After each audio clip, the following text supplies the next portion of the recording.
It took about 200 years for the church to at least figure out some stability on the Jew-Gentile question. But there are many people in the church and outside the church that still struggle with that.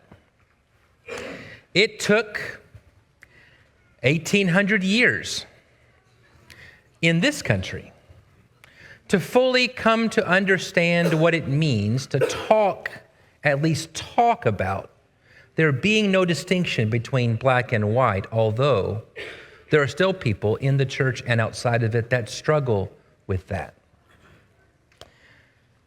It wasn't until the century in which I was born that women were given the right to vote or to represent the people where they live. And the idea that God made man and woman, made them to serve God as equal partners, is still a struggle. I think that if you trace it through history and through the Bible, you'll see from the very beginning, women have got short shrift. You know, even though Paul blames the man in Romans 5, in Genesis 3, Adam blames the woman. Plato was a really great philosopher. I encourage you to read him. There's much to learn from him. In fact, a second century Christian who was trying to make arguments for Christianity, who was the first apologist in the Christian terms, called Plato a pre-Christian, meaning if you read him carefully, it can't help but bring you to Christ. A lot there, but he wasn't perfect. And in Plato's Timaeus, he says that if you live a good life, you may be reincarnated. If you live a bad life, you'll be reincarnated as a woman. There was a prayer. It's not clear if this prayer was exactly the way that it's come down to us today. It's not clear if it was during the time of Jesus or if it was 200 years later. It's hard to know. But there's an ancient prayer, synagogue prayer, that went like this: Lord, I thank you for not making me a Gentile, a slave, or a woman. Now, I want to be fair. The most charitable interpretation I can find of that prayer, and it may be right, is that it wasn't intended to put down any of those three groups as much as to elevate the joy of what it means to be born a man. Because you see, if you were to go to the temple and you wanted to get close to God, if you were a slave, you could only get this close.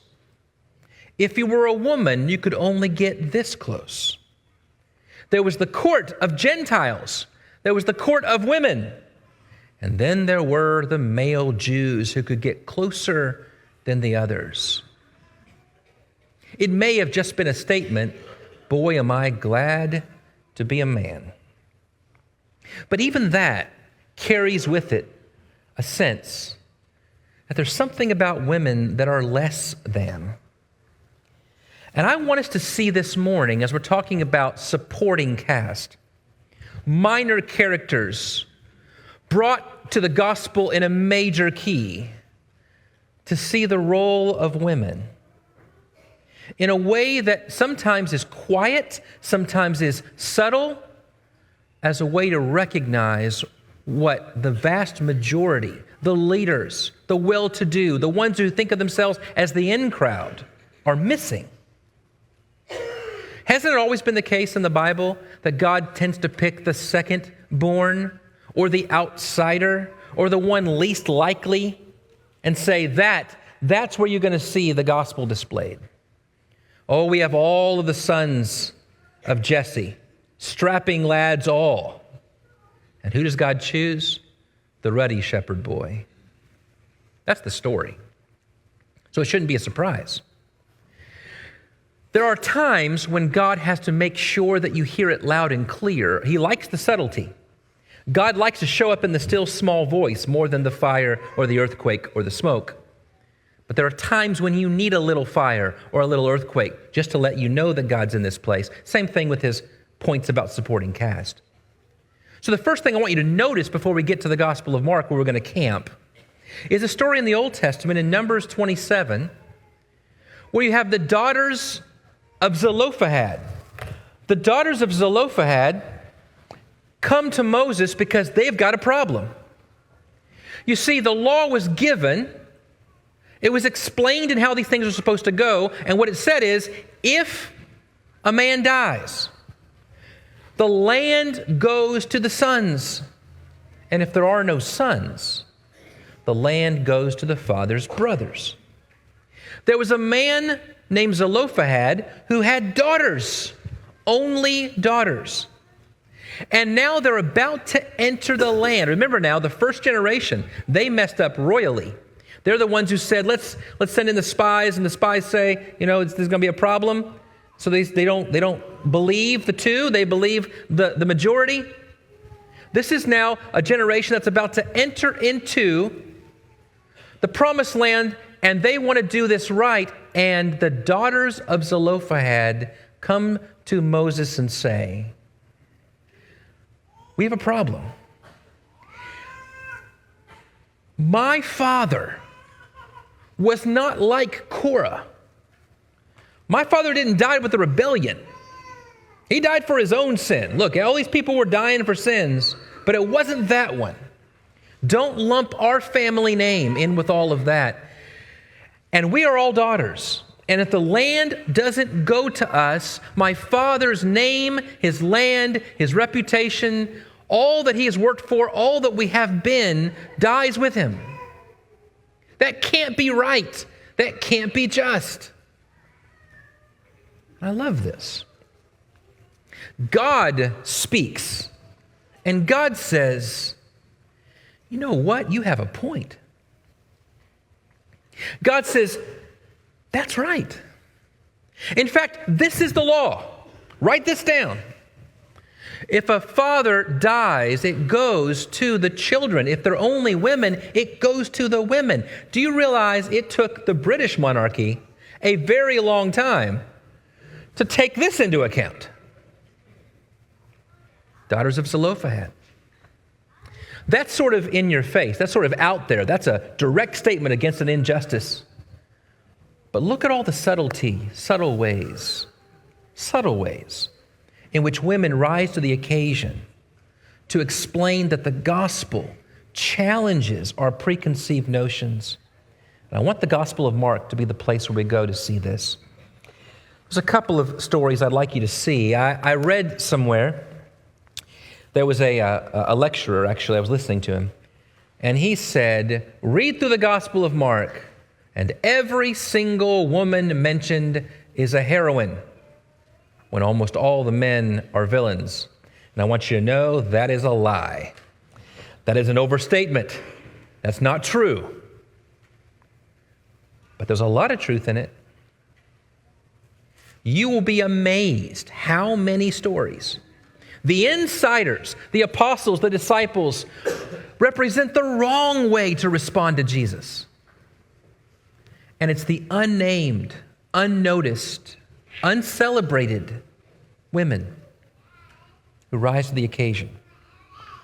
In chapter 1, starting in verse 29 down to verse 31, we have Peter's mother-in-law. I said they're unnamed. Okay, her name is Peter's mother-in-law. She's sick with a fever. The Lord heals her. She's only got one line. It's not even a line. It's more just an act. In a play, there's no words. She's supposed to do something. And the text says, when he healed her and he raised her up, she waited on him. This text is rich in a lot of ways.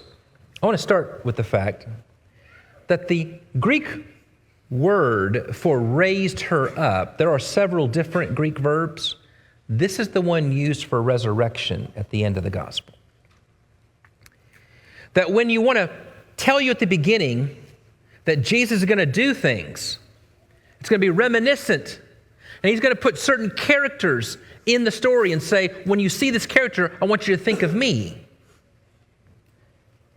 Mark uses the word for resurrection. That's what Jesus does. He raised her up, and then the text says, and she began to, depending on your version, wait on him, or serve him, or minister to him. Same word. Why is that important? Because all through the Gospel of Mark, people don't know how to respond to Jesus, and most of them respond badly. They either question him, or they try to rebuke him, or they chastise him, or they crucify him. But in Mark chapter 1 and verse 13, when Jesus was out there in the wilderness with the wild animals, the text says the angels came. And what did they do? They waited on him. They ministered to him. This first story tells you that when everybody else misses the point, this woman, unnamed, is raised up and is an angel to him. The next story I want you to notice is a couple of chapters later in Mark chapter 5. Here we have a woman with a blood issue. I can tell you that on the face of it, it looks troubling, painful, problematic. Imagine a menstrual cycle that doesn't stop for a decade. But that's not even the worst part of it. In Leviticus 15, Leviticus says, when you are going through that, you are unclean. That separates you from your fellow Israelites. It separates you from your family. It separates you from the tabernacle or the temple in the future. Ostracized. Can you imagine having to go around saying unclean, unclean for a decade? And what does she do? This is a text where the people are wondering what to do with Jesus. Some have come to hear Jesus. Some are willing to question Jesus. She simply heard about him, and she reasons. If I just touch the edge of his clothes, I'll be healed.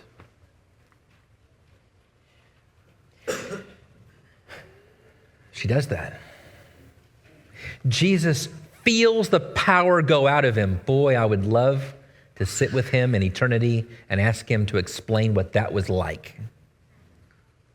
He felt power go out of him. And he turns around and says, "Who touched me?"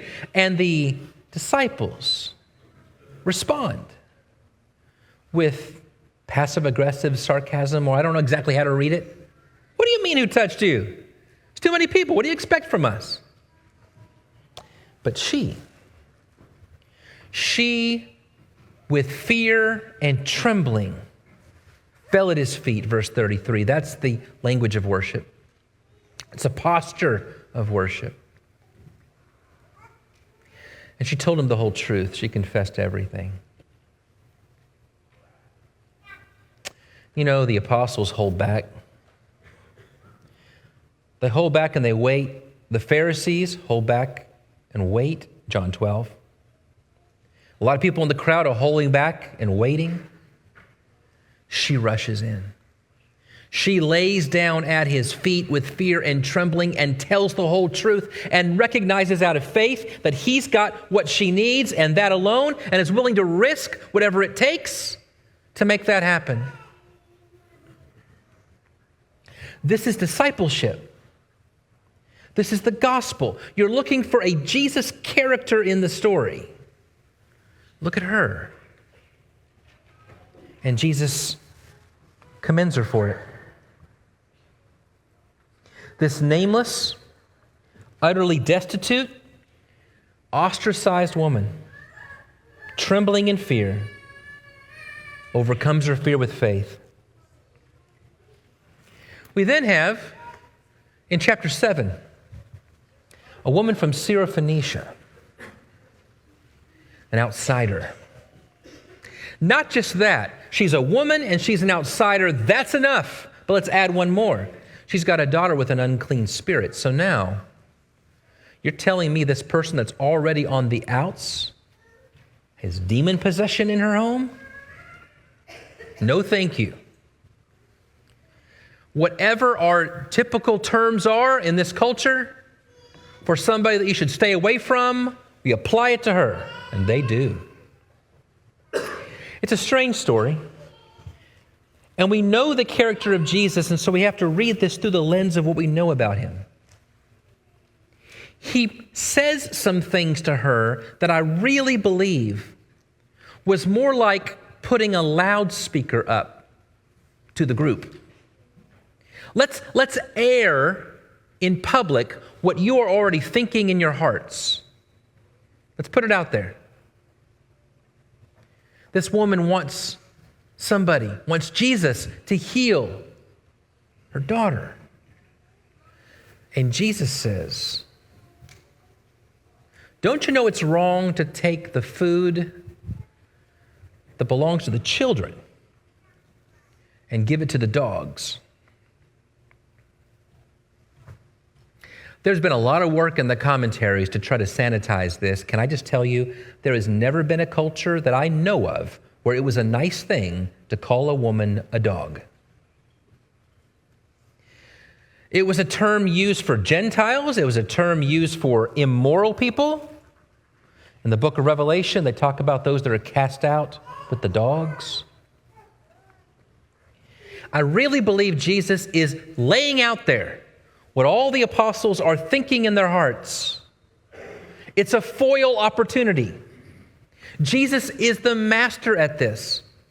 He himself is in positions where the people ask questions or make statements that are over the top, which allows him to bring something beautiful into the story. And that's what she does. He lays it out like a platter. And she says, yes, Lord, but even the dogs eat the crumbs from the master's table. Can I point something out to you? She is the only character in the entire Gospel of Mark that calls Jesus Lord.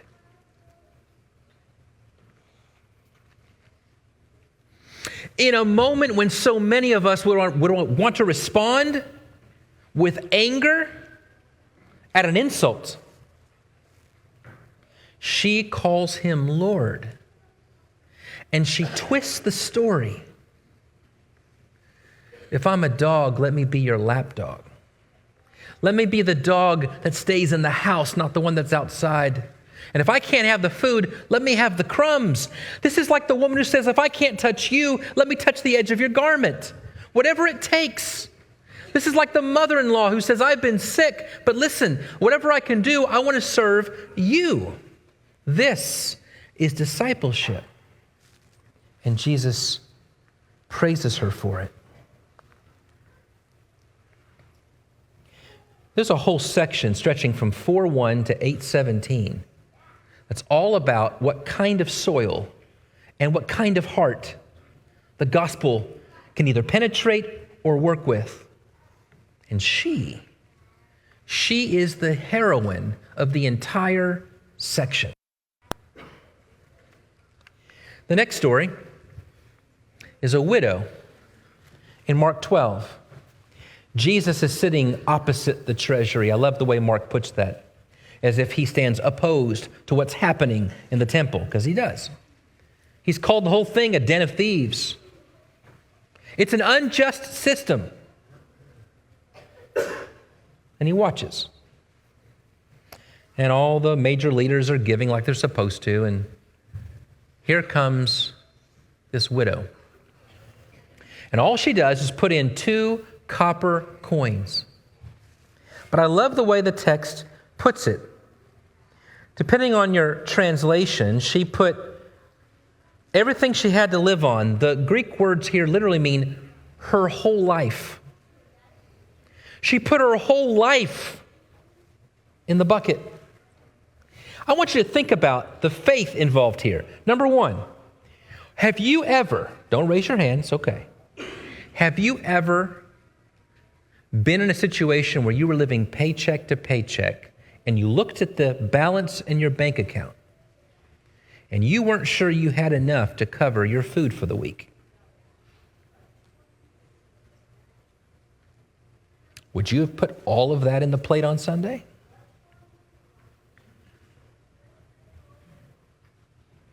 On top of that, what if it wasn't the plate? What if it was a new tax from a government you didn't trust? How about that?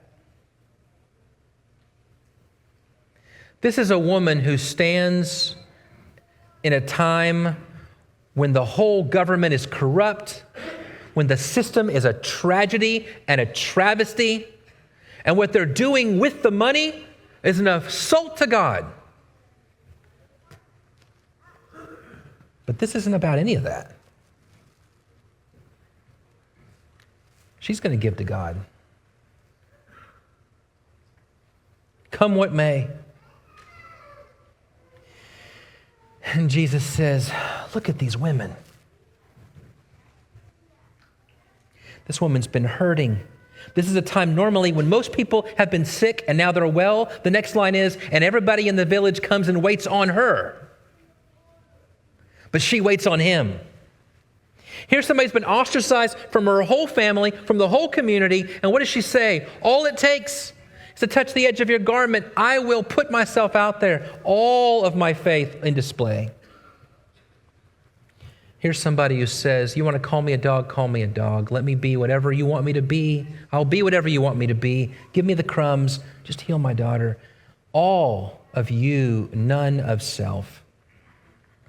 And here's a woman who puts everything she has in the treasure. She gave everything she had. This is discipleship.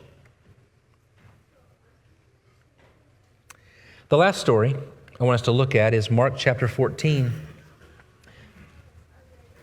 You know, back in chapter 8, Peter answers a question right, but gets the whole thing wrong. Who do you say that I am? I know the answer, says Peter. This is a Jeopardy question. I'm going to win double Jeopardy. You are the Christ, the Son of the living God. Right answer.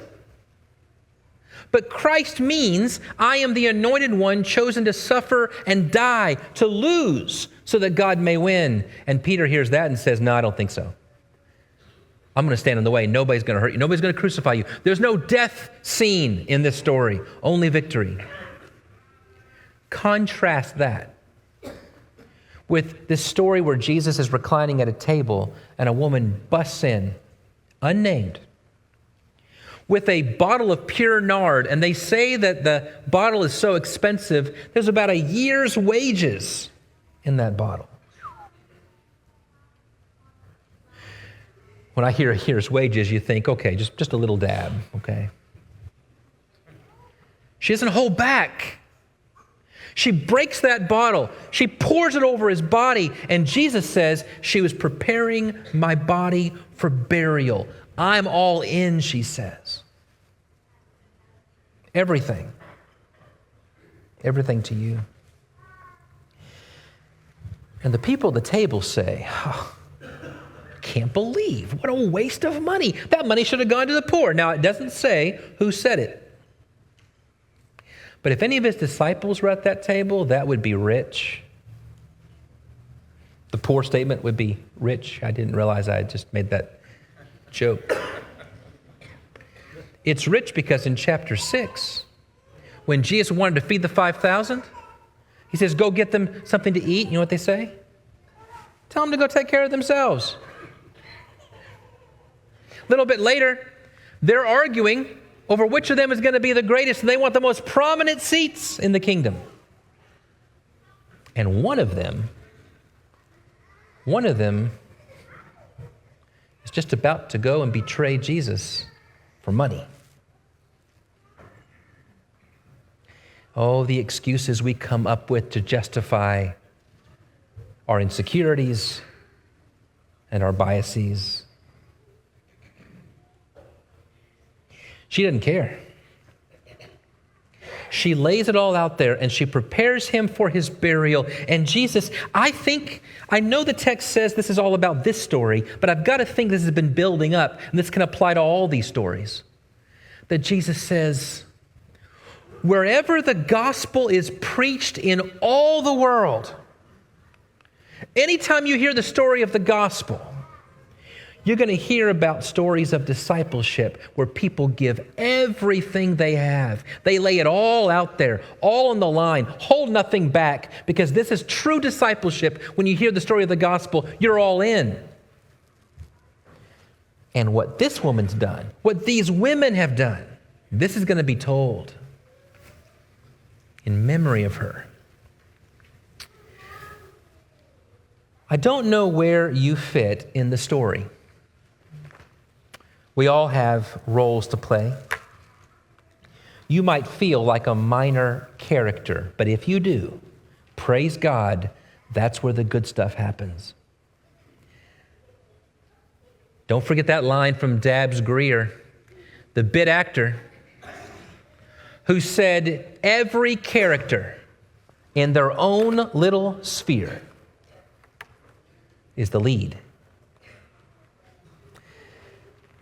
I hope this series has been encouraging to you. I hope you have found reason to think that what you have to offer in this world is a gift from God to the people God has placed in your way. What will you do with this opportunity?